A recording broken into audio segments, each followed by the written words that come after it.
Good afternoon and welcome to Talent Talk. It's Tuesday. It's 1 o'clock here live. If you're listening after the fact, welcome anyways. And as some of you may have realized, I was out for a few weeks. I did a little bit of travel in the United States, a little bit of travel internationally, and took a little break. And if you haven't had your post-pandemic vacation yet or post-pandemic break, I highly suggest you do it. I never valued vacation or going out to dinner in a foreign country so much of my life as I did here post-pandemic. So even though maybe post-pandemic isn't even the right word, there's still a lot of places reeling and dealing with all of this. But if you're able to travel and get out there, I highly suggest you do it. So I'm happy to be back and here to have fantastic conversations as we try to do every week with two amazing people that are highly talented themselves, have a lot to say about talent and how we manage talent and deal with talent and culture and all the amazing things that I love to talk about on a regular basis. And we've had so many amazing people talking about their stories, giving us advice, that a lot of that has gone into my last two books. So a lot of you may know I did the first book a few years ago. It was a bestseller called The Power of Company Culture. But now we have a new one and it's come out. And I'm so happy to say that thank you all for supporting me and buying the book and making that one a bestseller. It's called Remote Work with my co-author, Kim Shepard. You can find it on Amazon or wherever you buy your books online. You're sure to find it. Or if you can't find it, you know how to get a hold of me. Find me on my website and I'll be happy to direct you to the right place. So, there's, again, so many stories, so much to talk about. And company culture really dominated the conversation for us here on the Talent Talk radio show for years. And then, of course, remote work came in and just obliterated that. For the last year and a half or so, we've just been remote work. And now it feels like we're shifting a little bit, right? Kind of getting back to, okay, remote work's there. That's cool. We can continue to have that be a part of our conversation, but we can't forget about how to be good leaders, how to be good companies, how to have great culture. And so I think we're going to continue to have a balance here. So we'll see what our guests today want to talk about and focus on. But as I mentioned, we are live every Tuesday, 1 p.m. Pacific Standard Time. That's, of course, I'm on vacation. And most of you get us, though, on the podcast. So we've got over 10,000 of you a day downloading, shows on iTunes, iHeartRadio, Stitcher, Spotify. Huge thank you to the millions of downloads we're getting every year from thoughtful listeners like yourself. Please feel free to subscribe so you never miss a show wherever you listen to your podcast.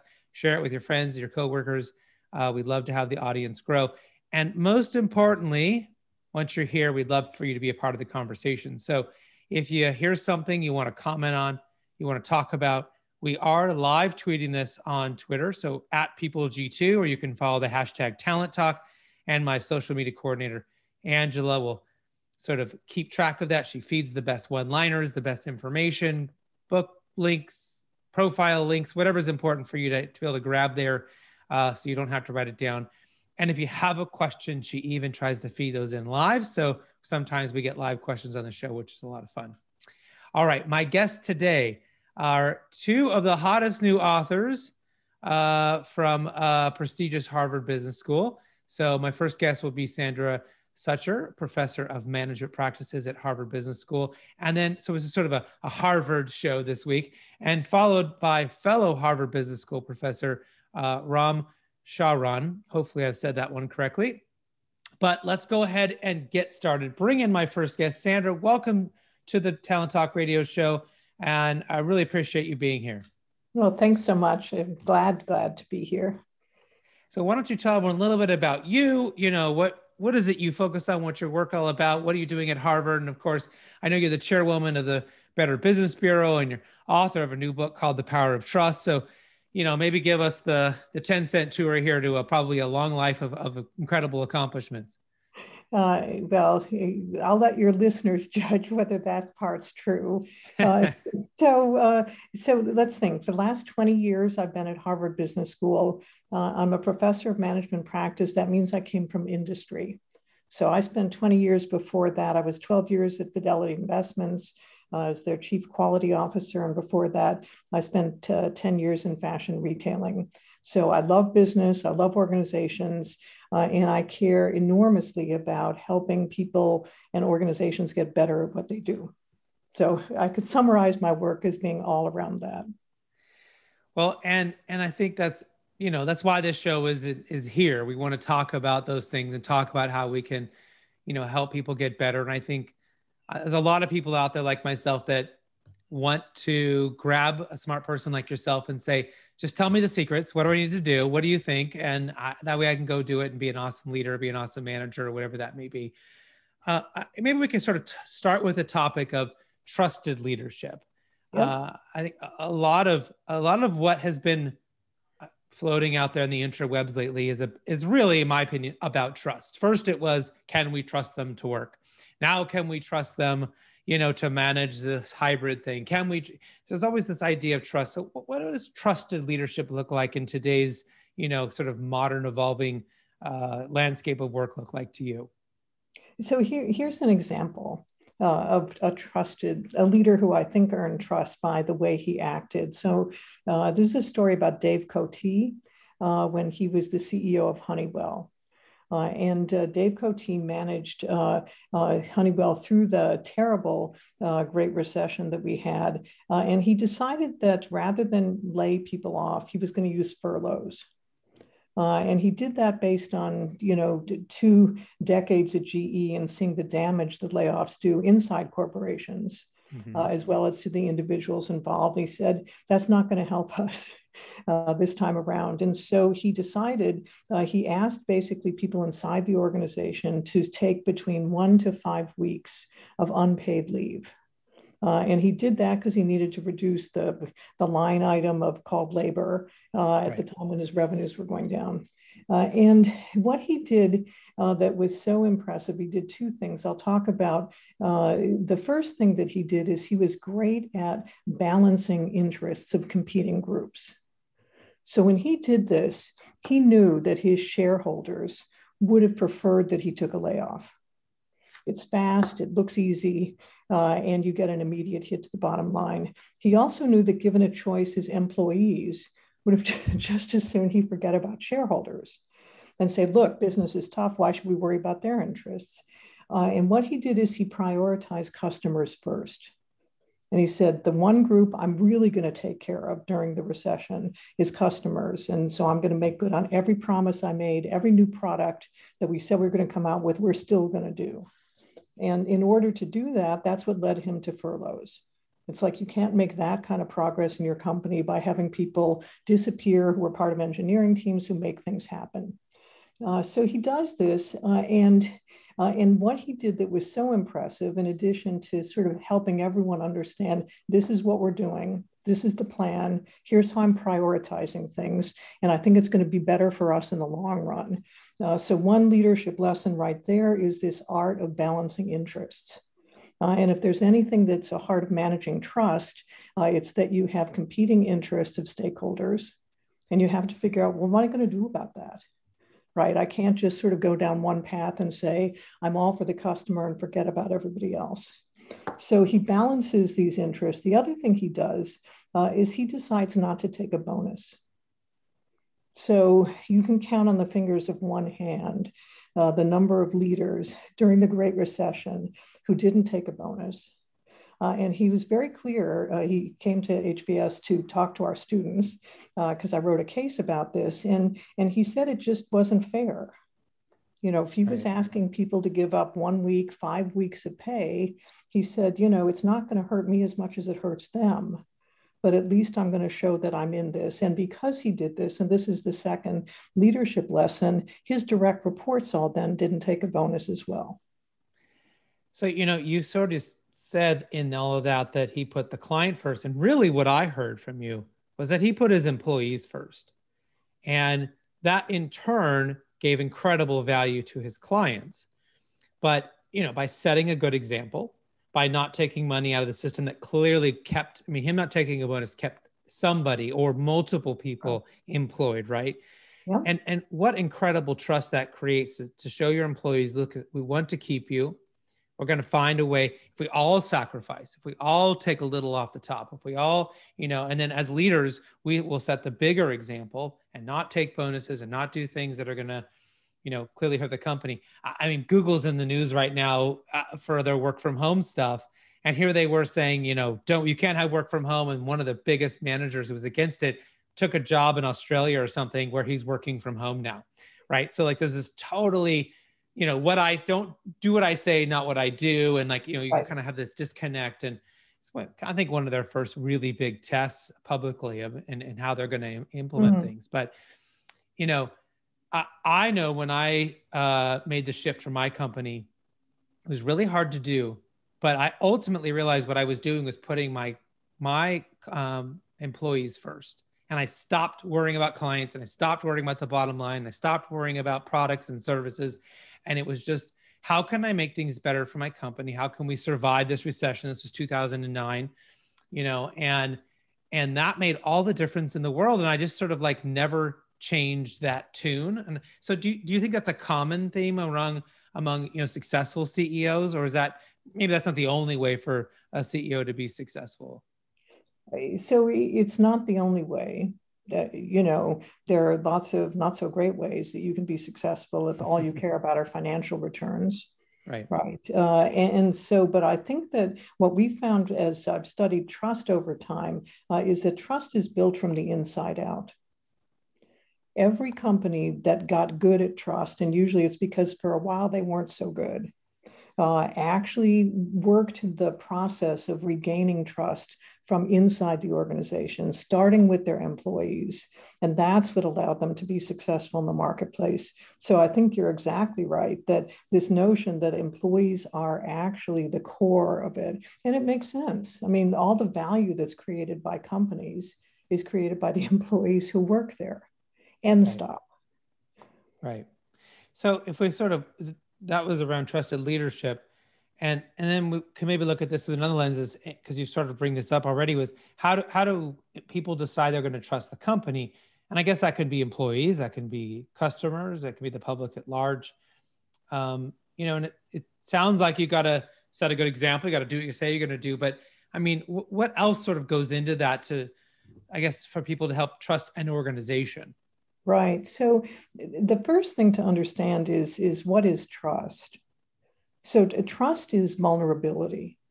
Trust is a relationship in which I'm counting on Chris to lead a good interview, to not sandbag me with questions that I'm not equipped to answer. Right. And so trust works like this. I'm reliant on you to do certain things, and they're quite specific. And so we usually think of trust as like this glue that holds us all together. It's actually quite specific and limited, which makes it easier, by the way, to get your arms around. But there is a pattern to why people trust companies. And let me use Uber as an example of how this pattern works. There are 4 elements that matter to people when they decide whether to trust a company. The first is competence. So no one in their right mind is going to trust you as a company if you're not good at doing the thing you say you're going to do. Right. And that is the foundation of trust. And honestly, if you don't have that, it's game over. But if that were all that mattered, we'd all love Uber, right? Because they are so good at getting us from point A to point B. But there are a lot of people who have second thoughts about Uber, similar to the way people feel right now about Amazon. And the reason that they do has to do with how they act in these other areas. So the first area is like their motives. And motives matter. And by motives, I mean, why do people do the things they do? And the way that we see that is we see whose interests they protect.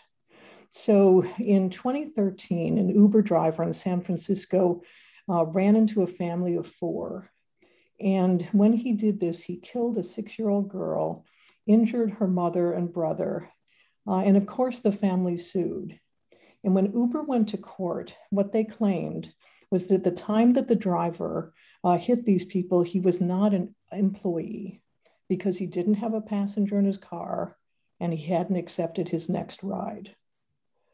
So most people would say, okay, whose interest is Uber standing up for there? It's Uber. Throw the employee under the bus, pay no attention to the harm that's been done to the family. So motives matter, and we can tell that by the interest that people protect. The next thing that matters is the company fair, right? And fairness matters a huge amount. And so in 1 year, between 2013 and 2015, Uber asked its drivers to book and then cancel 5,000 rides on Lyft. Now, the name of the game in ride hailing is showing up on time.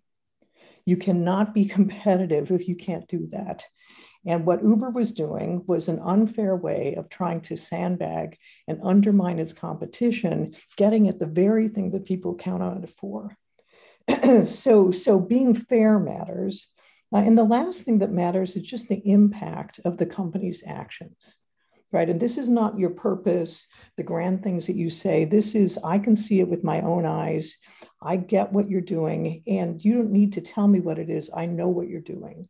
And I expect you to take responsibility for the things that the ways that you impact people's lives. So in 2017, there was a reliability engineer named Susan Fowler. She wrote a blog post about how awful a place Uber was to work if you're a woman. This blog post went viral, and she ended up leaving, not surprisingly, a few years later. In the 2 years that she was there, female engineers went from 25% of the total in her division to 6%. Now, Uber didn't intend for that to happen, but the impact of Uber's culture was such that it was so damaging to be a woman there that people voluntarily left. So when you ask on what basis do we trust, it's competence, and then its motives and its means and its impact. And we can see this because Uber started out with roughly 90% share market in ride hailing, and now they're down to about 68%.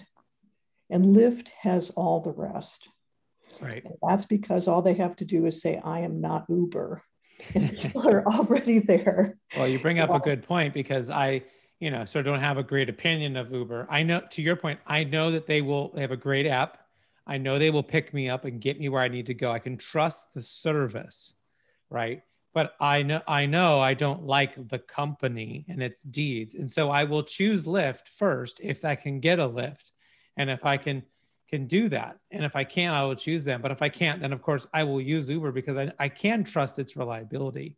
Right. And I guess, and that's a hard thing for the market to deal with, right? I mean, people, I guess, only have so much patience and so much ability to make political statements or to make a buyer's statement when, if you need a car, if you're stranded on the side of the road, you only have two choices and one of them doesn't work.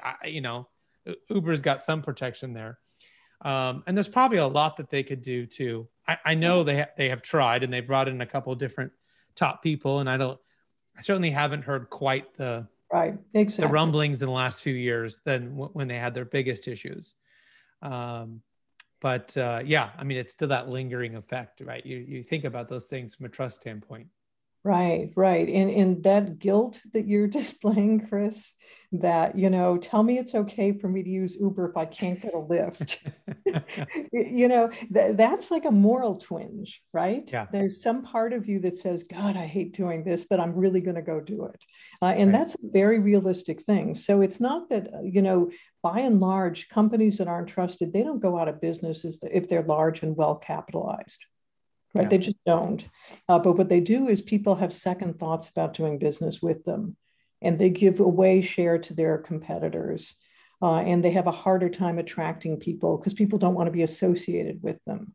And so there are definitely costs, and in some cases, extreme costs to doing poorly on the trust front. But by and large, it's those of us who are just making these decisions who decide who we trust and who we don't. Right. And so, I imagine a lot of these types of concepts and things are inside your book, The Power of Trust. Is there some part of trust that we haven't hit that maybe people don't typically think about that they should be thinking about, that, to improve trust with their coworkers, their employees, their spouses, their kids, and those types of things? Yeah. So if I were in a company right now, I would try to recover some trust related to COVID. And I'd ask my employees three things. How was your COVID? How well did we do in managing through this period of time? And what's the one thing we can do to make your life better coming back to work? So that's a very practical thing. It's completely in the trust domain because what you're doing is paying attention to someone else's interests and really trying to act on those interests and to find out what you need to know. Right, right. Well, most important question, how can people find out more about you, maybe your site, maybe where they can find your book? What's the best way for them to do that? Hopefully they can learn more about you and your incredible work. Well, thank you so much for asking. So there is a website. It's called thepoweroftrustbook.com, and people can look us up there. The book is available through Amazon and pretty much anybody else you want to buy it from. And I love when people, so there's a form on the website that says, share your ideas. What's your trust story? So my appeal to people is if you go on the website, fill that out because we want to learn more about how trust works in the real world. Well, Sandra, thank you so much for being a part of the show today and being a fantastic guest. And we really appreciate your insights around trust. Hopefully we can have you back on the show at some point to give us more insights and an update on all the great stuff you're doing. And I certainly will look you up the next time I'm in Massachusetts. So, well, that'd be great. Oh, I'd like that. All right. Thanks we'll so right much. Back after this quick commercial break and we'll bring in our second guest, Ram Charan. Great. Thank you. Imagine buying a newspaper and discovering that the news you're reading is 6 months old. There isn't much that stays the same for 6 months. And the same thing goes for background checks. In a time when so much outdated information is being passed around, it's good to know that People G2 offers something different. At People G2, we provide today's intelligence, not yesterday's news. Our value-added approach offers you a fully FCRA-compliant solution that includes up-to-the-minute information. By combining industry-leading technology with old-school human investigation, People G2 is able to give you information that is accurate right now, delivered quickly through our online system or integrated with your HR system. So ask yourself, are you comfortable working with old news, or are you ready for a different kind Ram, of can you hear me? company? Visit peopleg2.com or call Good afternoon. 800-630-2880. All right, we'll be on just a second. That's 800-630-2880 or peopleg2.com.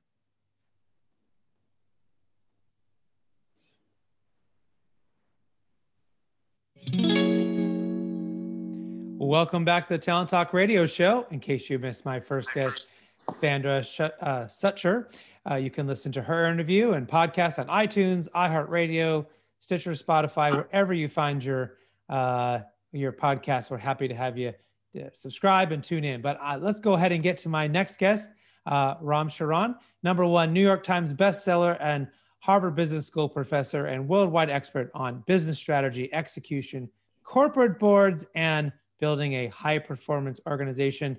Quite an expert on many things. Don't forget, we're on Twitter. Follow the hashtag Talent Talk or at PeopleG2, and you can provide comments and find links to Ram's profile, books, and everything else. But Ram, welcome to the show today. How are you? Thank you. Good to hear your voice. I'm delighted to be on the show. Thank you. I'm very good today. It's a nice sunny day in Dallas. Fabulous. You're in Dallas. All right. Well, I was going to say, if you're in Massachusetts, who knows what the weather is, but if in Dallas, maybe a little more predictable. Yeah, I lived in Massachusetts for 10 years. Its weather is very unpredictable. Yes. Well, why don't you tell everyone a little bit about yourself? What did I miss? What's important for us to know about you and the work that you're doing right now? The key point here is that the world is going to be optimistic. Economy will continue to happen. We, the leaders, make a difference. There's no need for any commiseration.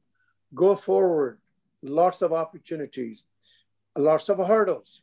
Leaders define hurdles and leaders solve hurdles. But we are in good spot to go forward. We are overcoming the pandemic. We will overcome it.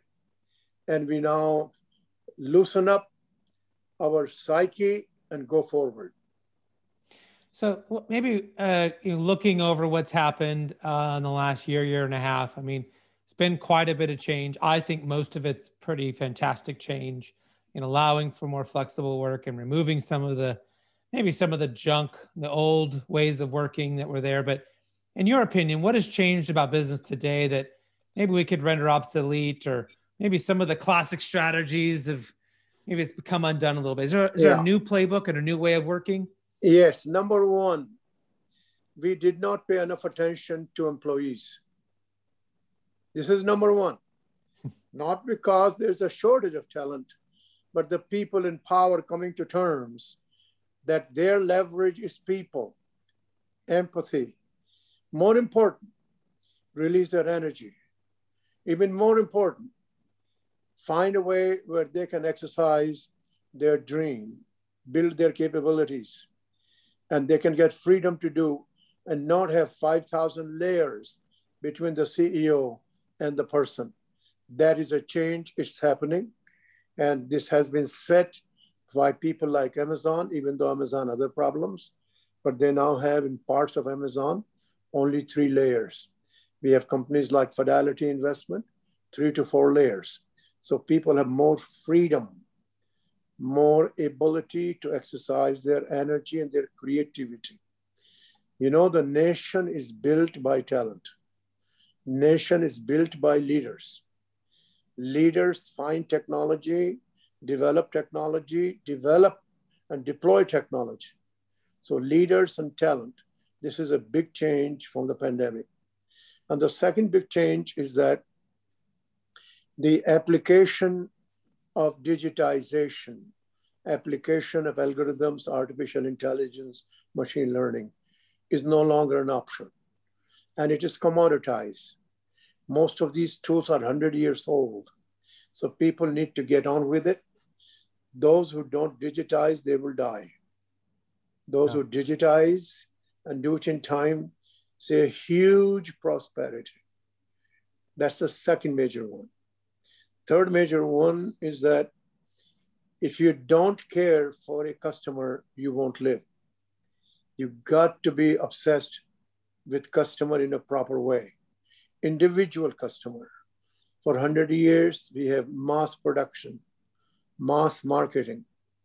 Amazon clearly showed that you and I are now each individual customer. They have data on us. They know our peculiarities. They predict our own needs. Algorithms permit that. And the last one is the companies have now come to realize in the case of pandemic, particularly COVID-19 vaccines, US competitors collaborate, use data. What used to take 8 years is now 1 year. I see one company that has done a drug development in 3 years because they share data. Mm-hmm. So these are very major, what I call the real moments in history that is going to change for the better. And that's where we need to go. Yeah, and I've noticed for years a lot of countries where the perspective on work was very different for the average worker. I mean, their focus was, yes, they wanted a good job, they wanted to do well, but their focus was on a balanced and happy life overall. Whereas I think the general perspective for American workers was, happiness at work, overworking, right? And I'm wondering, are you seeing maybe a shift by the employee where they're starting to realize maybe balance can be here? Maybe if I have some flexible work, if I'm not sitting in traffic for 2 hours every day, I'm not sitting in a cubicle farm, with someone standing over my shoulder and watching me. Do you think there might be some adjustment here to the balance of work? Yeah, I say to you that company senior people must come to terms that the personal supervision is dead. Coaching is in place. That's different. And that the algorithms and data will do the self-supervision. Team themselves. So those who are in command and control, they will be out of their jobs. Coaching, resource allocation, setting KPIs, people managing themselves in teams. That is going to be, and that is happening now, the order of the day. Because the data, you make it transparent, people are responsible, and with the data, they will adapt themselves as they go forward. Well, you mentioned coaching, and I know you do some advising for some of the world's top CEOs. And you also mentioned Amazon and other sort of digital giants who kind of have an a leg up here in understanding vast amounts of data on a very individual level and a very aggregate level. So Correct. How does that average CEO, right, in an average company, how do they go out there and compete in today's market against these giants? Yeah, it's a very great question. And here we should say this. You can have a medium-sized company, average company. First thing is get rid of the bias that this digitization is very expensive. I have at least a half a dozen companies who will take your business and they will do the digitization bite sizes. I can name them. One company is Altimetric, another is UST Global. There is a Fractal, there is a ThoughtWorks. These are small companies, just like other outsourcing companies. They will come with you, take your data, create the harmony, create dashboards, and they will be less than $500,000 to see some results. So do that because they are now commoditized. They are easily available. You focus on the customer, just the customer, and then focus, work backwards. Do you have the right money-making model? Do you have the right products? Do you have the right pricing? Do you have agility to change prices for the customer? Do you deliver it right? That's your job. You know you well, but you use this digitization, machine learning as a tool, just like you build a building. They use tools. That's what you need to do. And there are plenty of these companies. You look into Yellow Pages, so to speak, or Google. They are there, or you can give them my email and I can tell them there they are. Go and talk to them. And then just take them an assignment for 6 weeks. Test them. Very low amount of money. That's how the average person will compete. Why? Because the average company still has a human touch with the customer, local customer. The second part, average companies supply to large companies like Walmart. You are needed. So you got to hook with the Walmarts. They want it. They're not going to absorb you.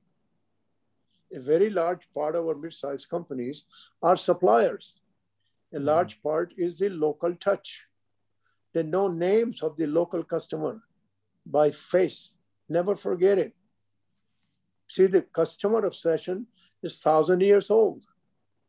Now we're using the numbers and algorithms, but the local grocer, local retailer has the human touch, has a trust.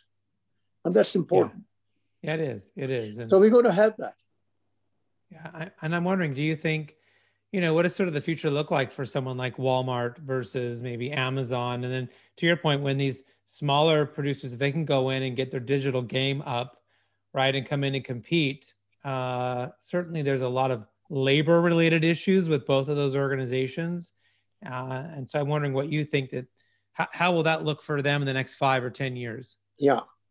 Large companies have to come to terms that they have to stop using the word labor.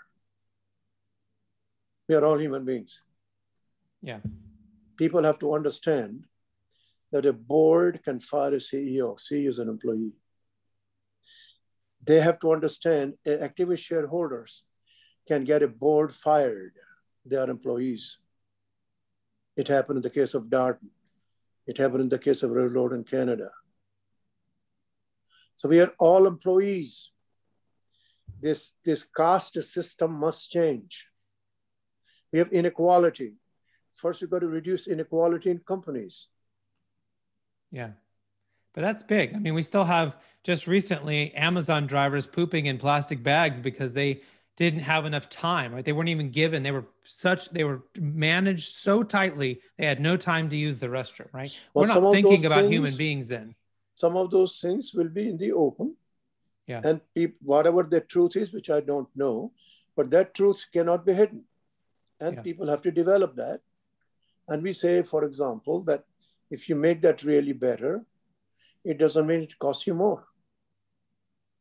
Well, it may cost you more, but... Yeah, I want you to know, if you do these things right, they don't cost you more, they may even cost you less.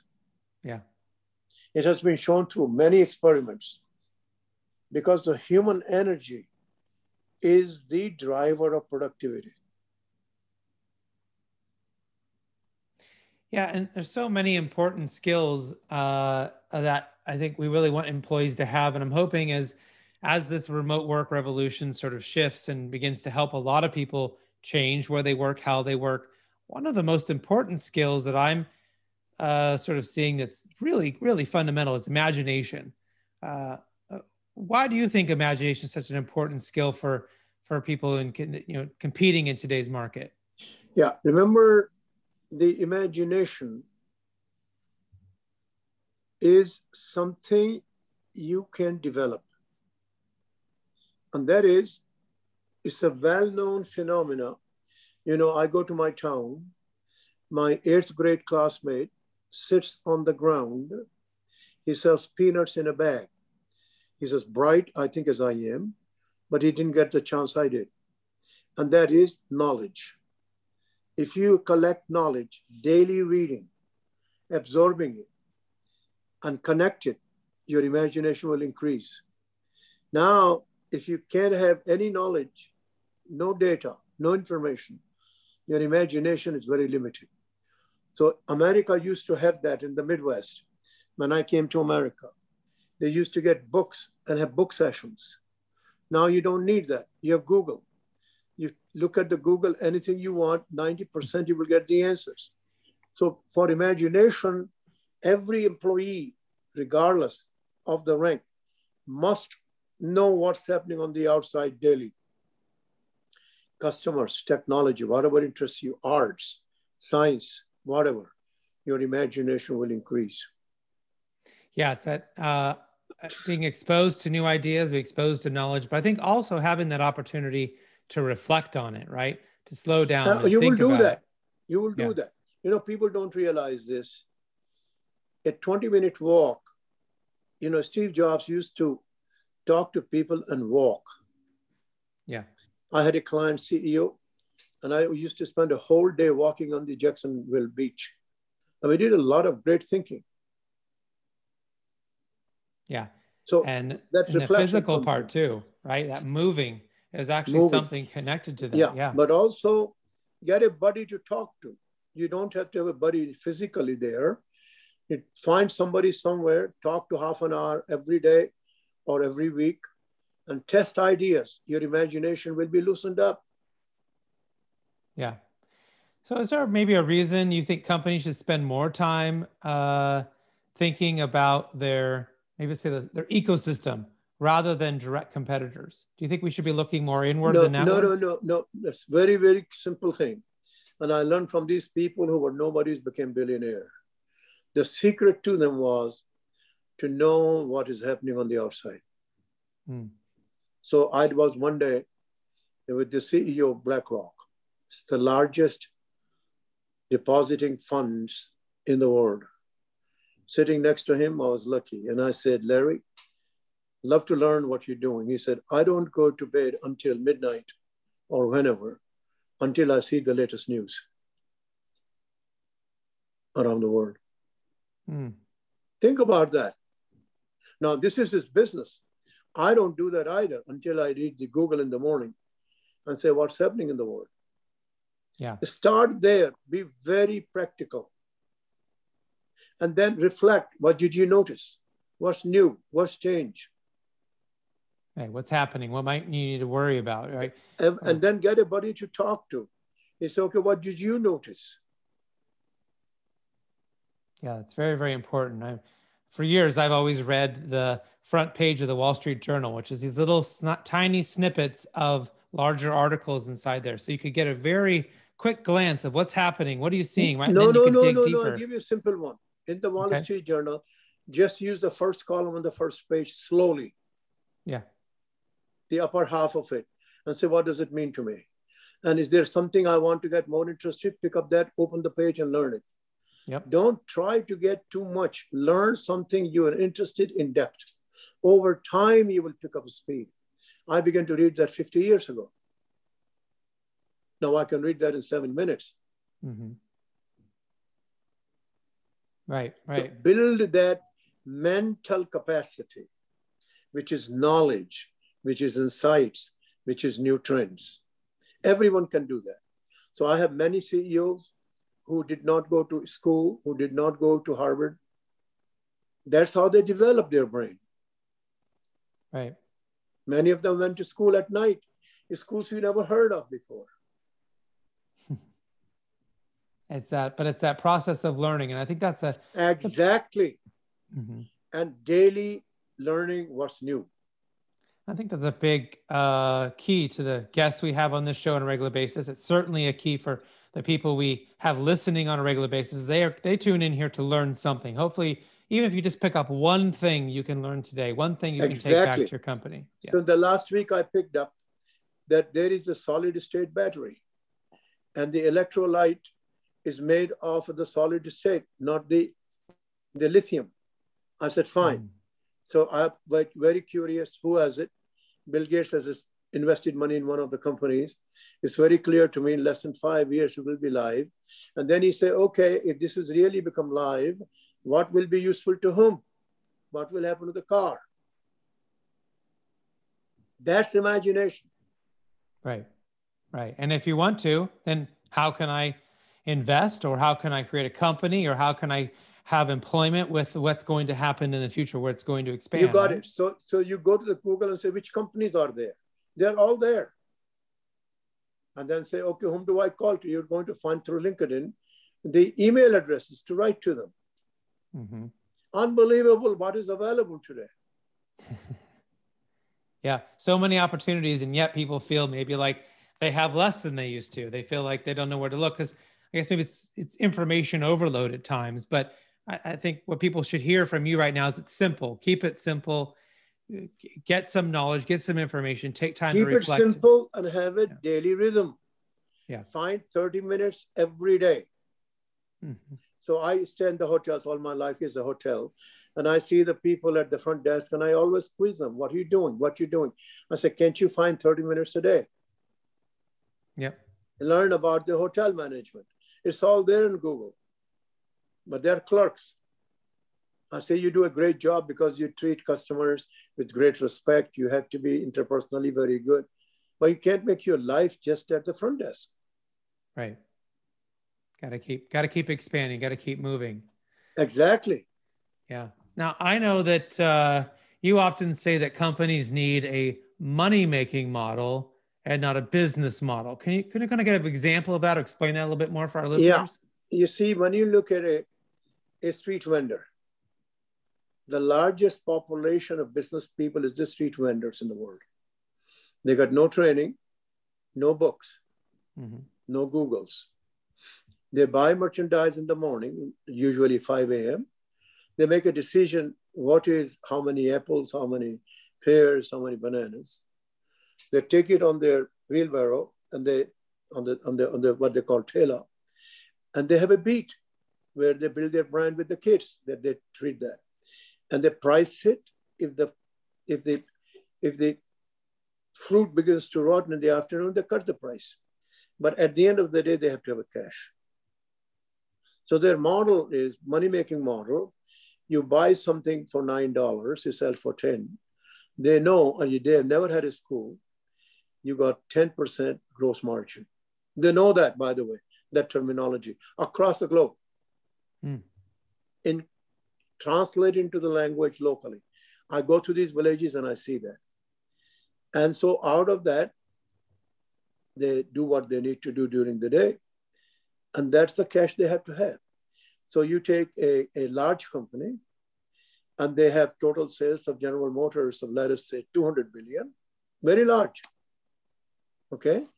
And then they have a cost for it, and let us say of 200 billion, they have roughly, I would say 160 billion in cost. So 40 billion is a gross margin. Now they have to do advertising, they have to do logistics, they have to do this, they have to do that. And so what's left at the bottom line is 10 billion. It's exactly the same logic. Right. More complexity, more items, more government regulations, more accounting complexities. So Amazon, roughly 2020, their total revenue is 400 billion. And they grow 25% per annum. And their gross margin is roughly 40%. They got a hard cash of 160 billion. It's up to them how they want to allocate. Nobody on the planet has that. It's hard cash. That's Now a lot. they're investing most of that in technology, in last mile, in warehouses. So they get 25% growth. That's what I call money-making model in a simple way to articulate. And then say how people do that.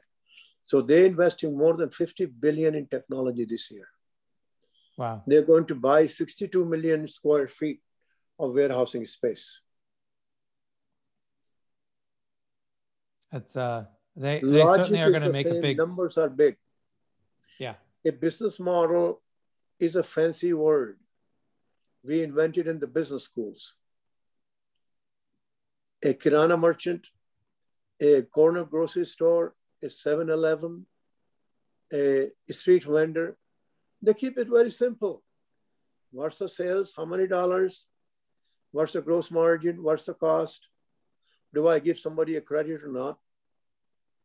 Do I build my image when I go to the beach that I treat the children very well and children go and tell their mom, you know, so-and-so was very nice to us. That's a brand. Right. Right. So we big guys do that. We hire the specialist advertising, right on so. But the difference is the street vendor running the whole business, very micro business. A grocery store guy running a micro store. In a large company like General Motors, Ford, Volkswagen, people have specialized. They have silos. We need experts. But not everybody is able to see the total picture. Those are the CEOs, CFOs, who are able to see the total picture because it's large scale and complexity. Those who want to learn this, read my book, What the CEO Wants You to Know. I wrote in 1998. First 50 pages will take you to a street vendor and then a Jack Welch of GE to compare that. Well, and I'm sure people would love to read your book if they haven't already. And is there anywhere else they should think about looking for you, or do you have a website or another way that they should? Yeah, website. I have 32 books. Every book is designed for practitioners. Everything I have in the book has been tested somewhere by some practitioner. There is no theory there. It's not for theoreticians. You can start any of those that are useful to you Monday morning. My latest book is Rethinking Competitive Advantage. And I have a fantastic book, Amazon Management System, how this company makes decisions to have this kind of value creation for the customer and for the shareholder at the same time. Well, Ram, you have given us a lot to think about, and I really appreciate you taking the time to walk through all this with us.